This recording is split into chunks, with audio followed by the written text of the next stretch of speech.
عقدة من لساني يفقهوا قولي ربنا افتح بيننا وبين قومنا بالحق وأنت خير الفاتحين. أما بعد, welcome to this next lesson of our Tuhfatul Atfal course. Today we're going to be straying a little bit far, and we're not going to be looking at the actual Tuhfa itself, but rather the book that we've been learning from has a section on heavy and light letters and the signs of stopping. We're just going to go over that because the last part of the Tuhfa is the med and the different types of med. I'm going to keep that all for its own thing for next week, inshallah. All right, on to the heavy and light letters and the signs of stopping. Can everyone see my screen? Yes. All right. So there are three types of Arabic letters regarding heaviness and lightness. What do we mean by heaviness and lightness? Let's make this clear. So the heavy letters are when the reciter should raise the back of the tongue when pronouncing these letters. So over here we have the letters of خص ضغط قلب. If we do them one by one,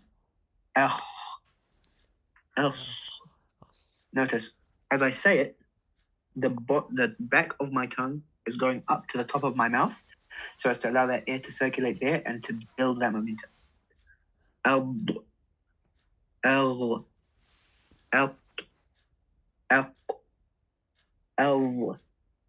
Etc. If I was to say, for example, instead of us, I was to say s, you can hear that. That would be a light letter. And the light letters are all the other letters except for alif, ra, and the lam in the word of Allah. These are exceptions we'll talk about. So, light letters, the reciter should lower of the tongue when pronouncing these letters. For example, we have the ba, ab, sin, as, kaf, ak. Now, this is a fairly straightforward thing, but it's very easy to get them mixed up. For example, we have the letter qaf and the letter kaf. Qaf is a heavy letter. In our thing here, quiz. And kaf is a light letter, because another letter that's not alif, ra, or lam of lafz jalala. Aq, I've lifted the back of my tongue to allow for that. Qat. Then I can place that down and leave it down when I'm trying to make the kaf sound. Ke, ak, ak. Now, when you're reading one word, maybe that word might be a bit tricky because it has heavy letters and light letters next to each other, and it's hard to kind of try and flow into each one without trying to affect the next letter. What I recommend with that is you take it nice and slow. Slowly say the word, do each letter by itself, and then build up the speed. Don't try and reach the full speed from the very beginning. Try and make every letter clearly light or heavy as it should be. All right, exceptions.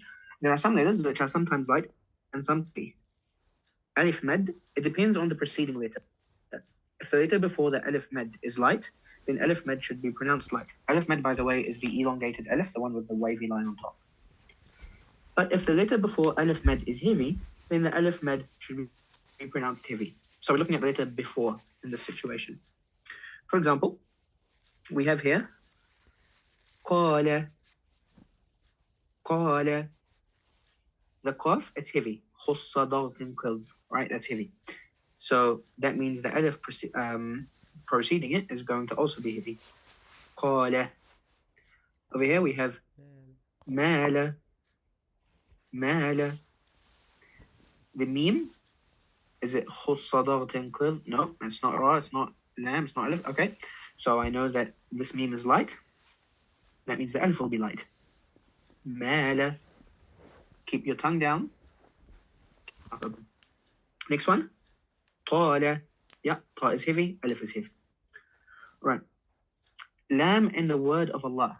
Lafz al-Jalala, or the name of Allah subhanahu wa ta'ala, is unique in that the lam will usually be light. However, Allah, is a heavy letter. If the word Allah is preceded by a letter with a fatha or a dhamma, then the lam in the word Allah will be pronounced with a full mouth, heavy. This is the regular way of pronouncing it. This is the most common one. But if it is preceded by a letter with a kasra, then the lam will be pronounced with an empty mouth or a light lam.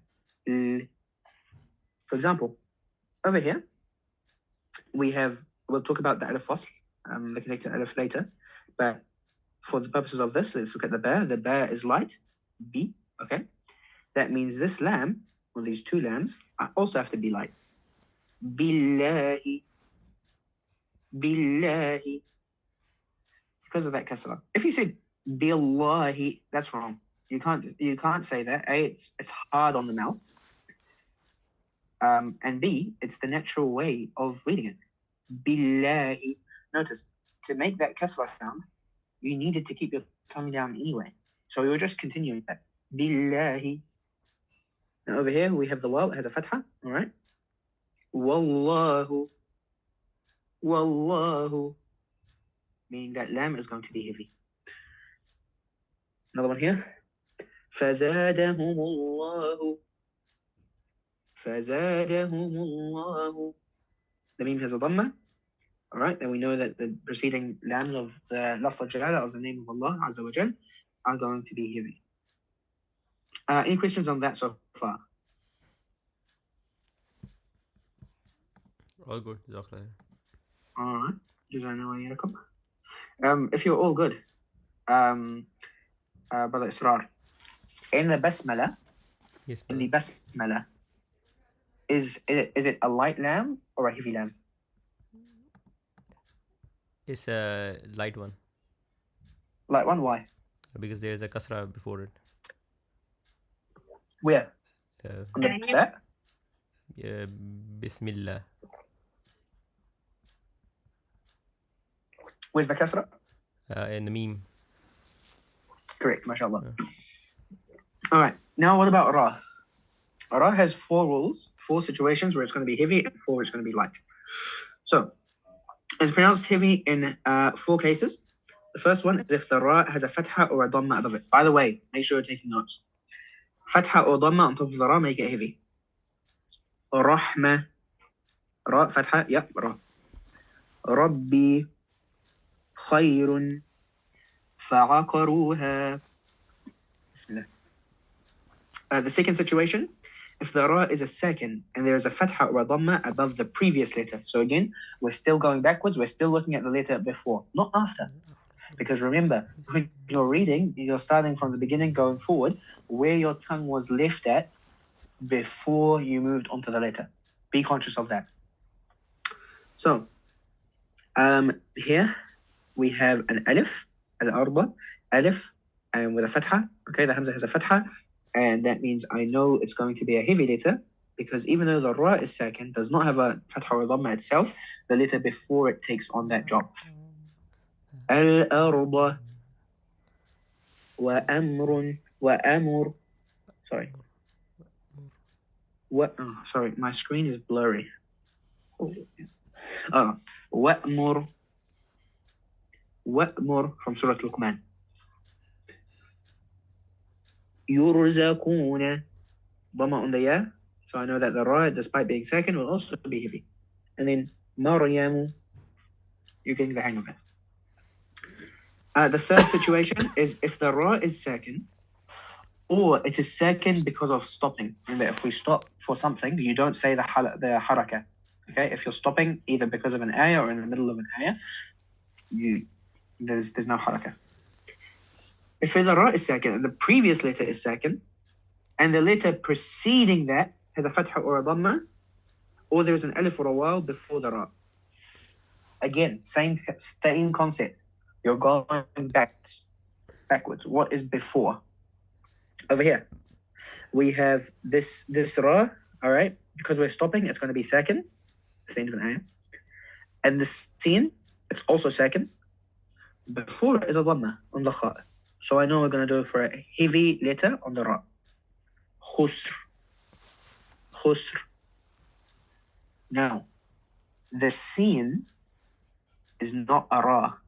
The ra is the one that looks to the one before it to decide whether it's heavy or light.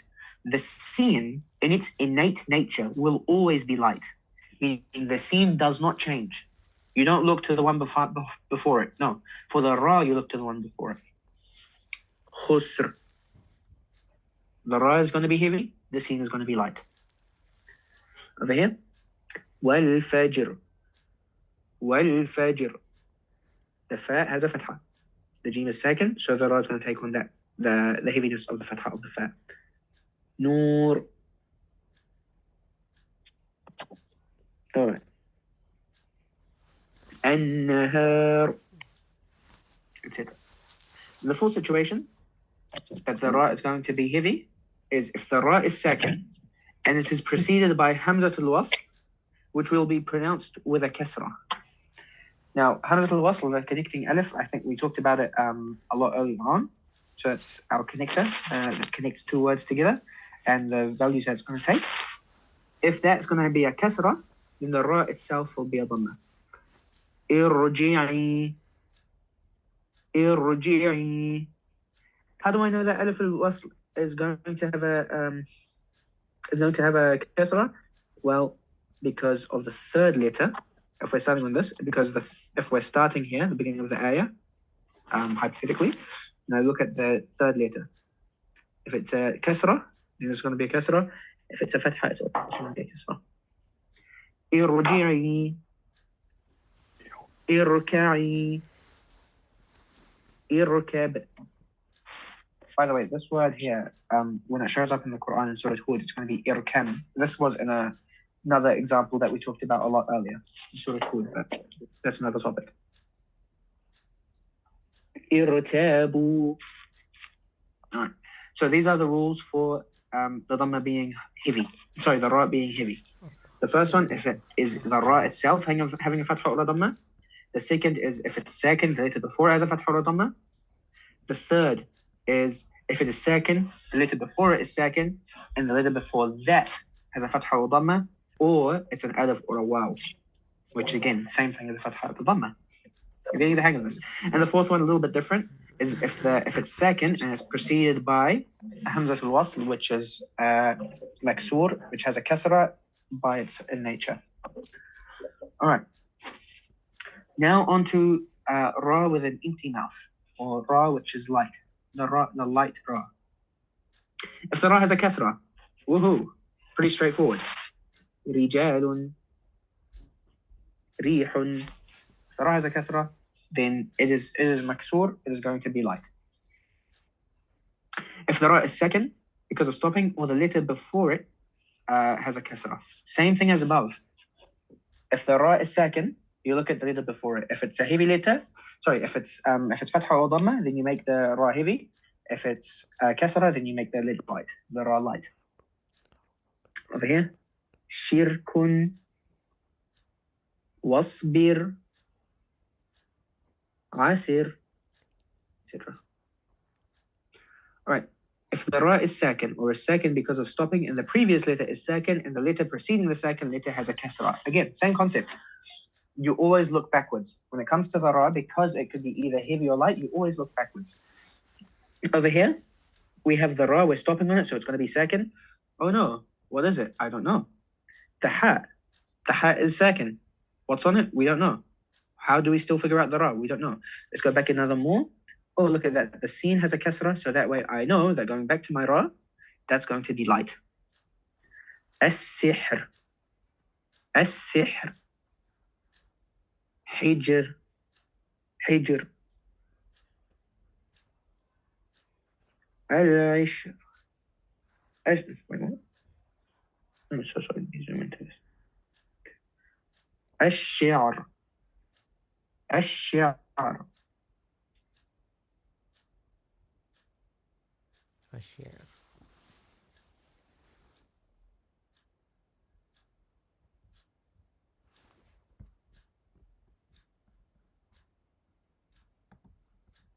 Sorry, but I can't hear you. Yeah, I think the line cut.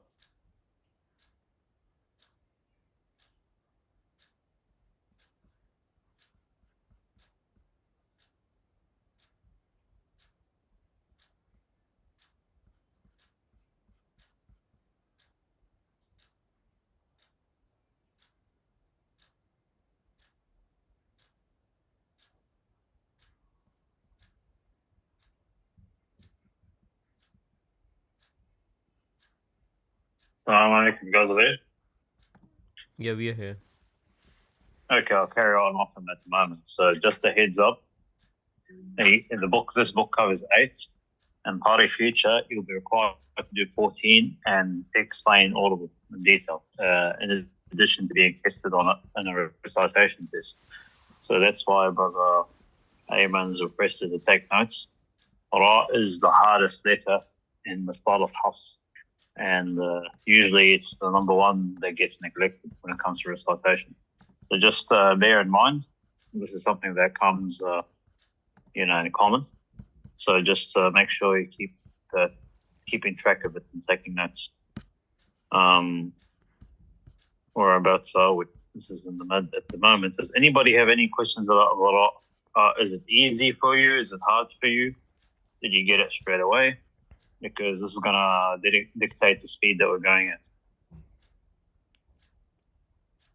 So far seems good. I got a bit confused with the irji'i.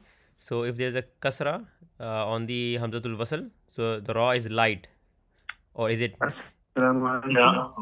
Walaikum salam. Can you hear me? Okay. Yeah, alhamdulillah, I can hear you. Sorry, I'll get Brother Aswar to repeat his question. Okay. Yeah, just on the ra. If the ra is sakin and is preceded by hamzatul wasl, so it will be pronounced with the kasra.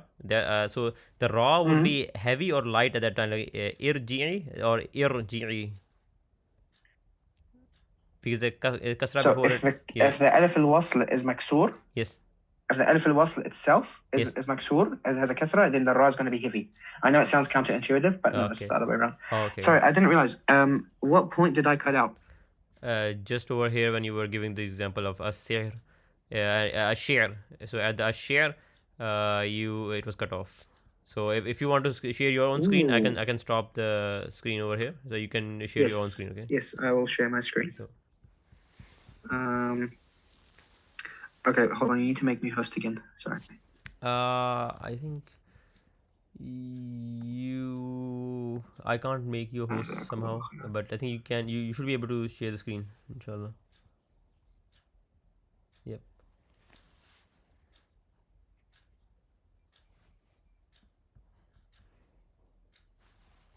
Can you see my screen though now? Not yet. It's saying that it's starting it. Can you see it? Not at the moment. Can you see my screen? No, it's black. Can you see my screen? Hello? No? Okay. No. That's odd. My screen is black. Oh. Yeah, I think it's lag from your end, Brother Ayman. So. Yeah. Sorry.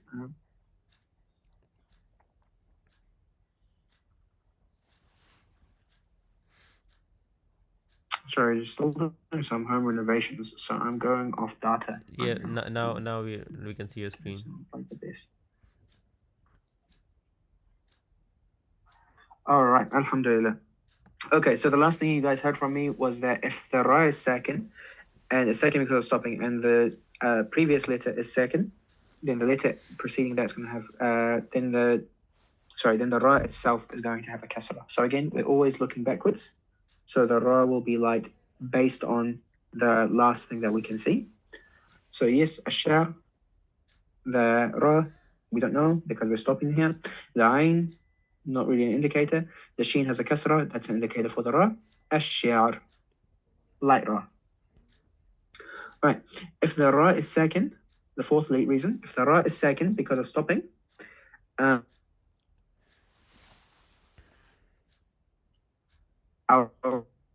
ra,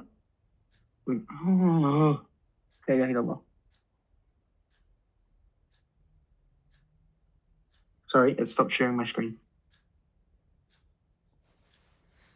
Can anyone hear me? Yeah, we can hear you, and we can see your screen now. It's all right. Okay, apologies for that. Technical issues. All right.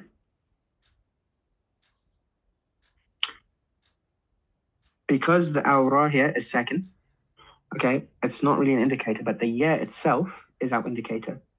The ya might be second, but remember, ya is kind of just like a big kasra. Ya and kasra are similar in that sense. So they both can do the same role here. خير, خير, قدير, قدير. Notice the ya acts as our kasra. نذير, بصير. Also notice in all of these examples, that regardless of the harakah of the ya, it's always going to be, it's always our indicator. All right, note, the ra will be pronounced with a full mouth, heavy, if it is sakin and the letter before it has a kasra, and the ra sakin is followed by one of the heavy letters. This only occurs in 5 words. There's only 5 words where you need to worry about this. Basically, the situation is, it seems like it should be a light ra, but because it's preceded, it's followed by a heavy letter, then we're going to have to give it, we're going to have to say it heavy. Over here. لَبِالْمِرْصَادِ. Let's say the word was to hypothetically cut here somehow. It would be لَبِالْمِرْ. The ra is going to be light because we know that the meme has a kasra before it, and the ra is second, so we know it's going to be light. However, because the sad over here is heavy and it comes after it, that cancels out, and instead it's going to be masked and it's going to become heavy. لَبِالْمِرْصَادِ. Over here. قِرْطَاسِ, قِرْطَاسِ. فِرْقَةِ, فِرْقَةِ. مِرْصَادِ, which is the same as لَبِالْمِرْصَادِ, just without the suffix, the prefix. وَإِرْصَادًا. مِرْصَادِ, مِرْصَادًا, وَإِرْصَادًا. All right. And there are also some words where the ra can be pronounced with either a heavy or a light mouth, meaning it's your choice in these ones. However, there are preferences. So there are things, whilst it is a choice, there is a right answer to this, a better answer. When stopping on these words, the ra can be pronounced with a full mouth or with an empty mouth, but the preference is to pronounce it with an empty mouth. So these ones, despite the fact that they look like they should be on the heavy side, we're still going to have them light. An-asri, an-asri, fa-asri, same thing, just without the thing. Wa-nudhur, wa-nudhur. Now, if we're going to carry on, the ra has a kasra. The fact that this ra has a kasra means I can say it light, correct? But because we're not carrying on, because we decide, oh no, I want to stop here, then it's better if you say it heavy. Over here, yasr, yasr. Over here, Surah Sabah, al-qitr. Again, same thing. These are all ras that have a that seem like they can be light, and they can be light. You can say them light if you want to, but it's better here to say them heavy.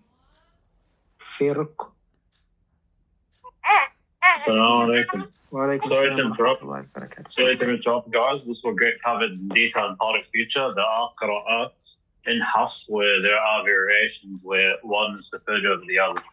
So feet can be said both ways. But these will get covered in detail in the later course as well. Just a heads up. Jazakallah khair. Inshallah. Thanks for the heads up. All right. And then this one is a bit different. When stopping on this word, ra can be pronounced with a full mouth or with an empty mouth, but the preference is you pronounce it with a full mouth. Our Egyptian friends will be very happy to see this one. The word Misr and Bimisr, which means Egypt or in Egypt, all right? Whilst you can pronounce them light because they're at the end of a word, right? Because if you're stopping here, then you have a sukoon. Because it's a sukoon, what's before it? Also a sukoon, sad. Then you go to the letter before that, and that's meme with a kasra. that means you'll assume that the ra should be light. However, this is a exception in which it is better to say it heavy. Misr. Misr. And if you're going to carry on here, because it's with a fatha, you're going to make it heavy anyway. Misra buyuta. Oh, sorry, that's wrong. Udkhulu Misra insha'Allah, etc. And then in Surah Yunus, we have the same word but with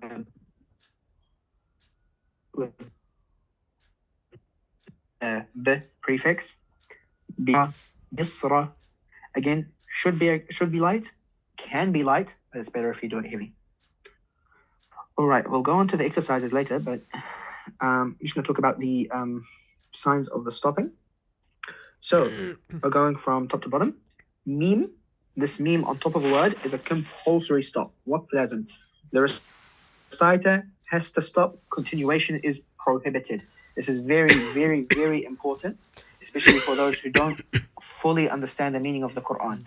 Even if you're an Arabic speaker and you're not 100% sure of what it is you're reading, if you see this sign, you must stop.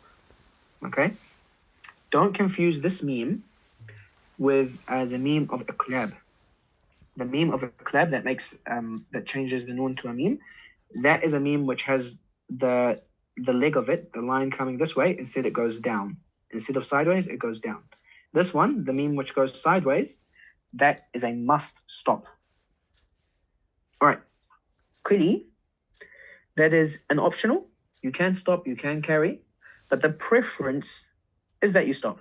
It's better if you stop on qili. Silly, you can stop or you can continue, but the preference is that you continue. Bismillah. The Jim, you can either stop or continue. There's no preference. It's up to you. These 3 dots over here, when you've got the 3 dots repeated twice in the same ayah, the reciter can stop at either points, but not both. For example, the second ayah of Surah Al-Baqarah, ذَلِكَ الْكِتَابُ لَا رَيْبَ فِيهِ هُدًى لِلْمُتَّقِينَ. Or you can say, ذَلِكَ الْكِتَابُ لَا رَيْبَ فِيهِ هُدًى لِلْمُتَّقِينَ. But you're not allowed to stop at both. You pick one. This lam over here, just as pertinent as the one over here, the meme. The lam alif means no, do not stop. It is haram to stop here. It is not permissible. You must carry on. Now, why am I using such strong language with these? It's because this affects the meaning of what you're reading. It's like the punctuation in English. You know, sometimes a sentence needs to have a comma or a full stop. Otherwise, you're going into a completely new sentence. Similarly, in the Quran, sometimes you need to stop or you need to continue, and it's necessary for the meaning of the ayah to be complete. This scene, it is obligatory for the reciter to pause. Again, this is a very specific situation. It only occurs 4 times in the Quran, this scene over here. The sajda sign. The sajda sign includes that there is a sajda, which is sunnah, meaning that the Sahaba, radiallahu anhum, they saw the Prophet sallallahu alaihi wasallam as he is praying, as he's reading Quran. When he'd come across when he'd come across certain ayahs, he would then stop reading Quran, go into sajda, then come back up and continue reading the Quran. I'm sure you've all encountered this before. The line, okay, you'll have a word which is overlined, or in some mushafs underlined, that indicates the word which is the cause of the sajda. Because sometimes they're not in the same ayah, but it's the word which shows you this is why we're doing the sajda.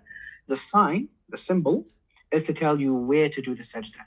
So let's say the line's in an ayah, but the symbol comes a little further down the page. You only do the sajda once you've get into the symbol, not when you encounter the line.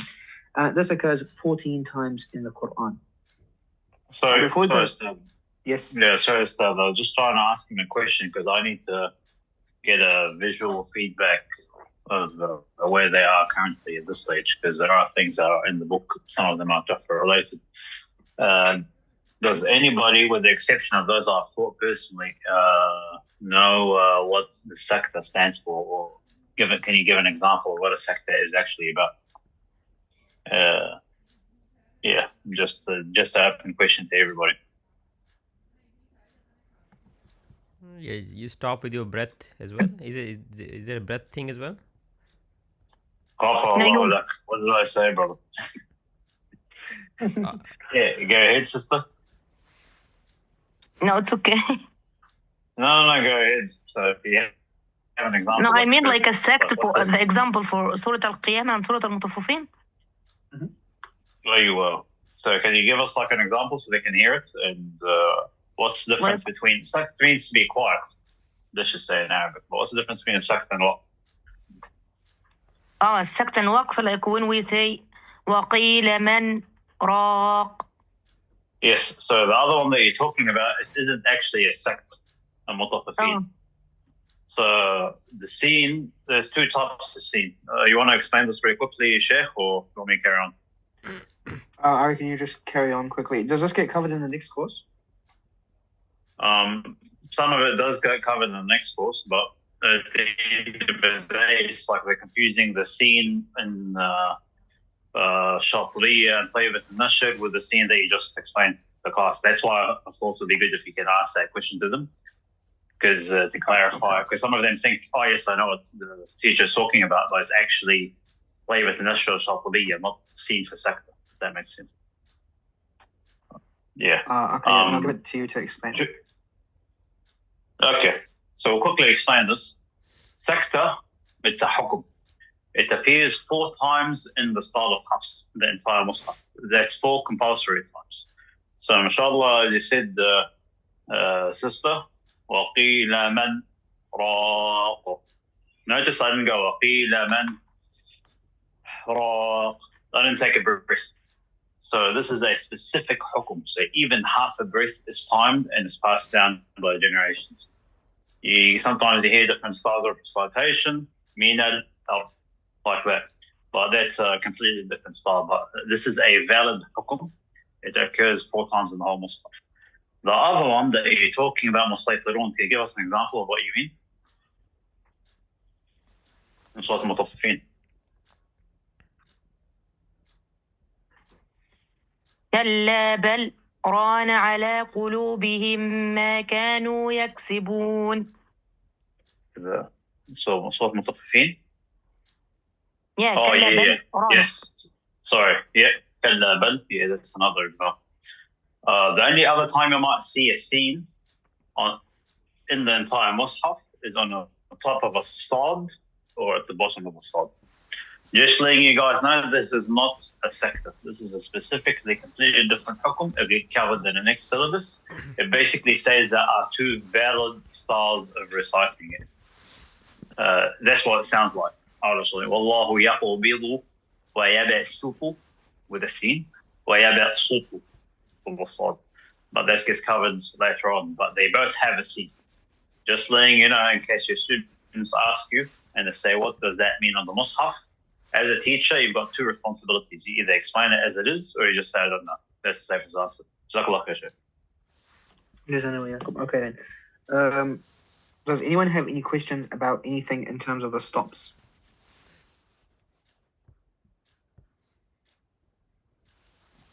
All right. Does anyone have any questions in terms of the things we said about the ra? We'll move on to the exercises in a second.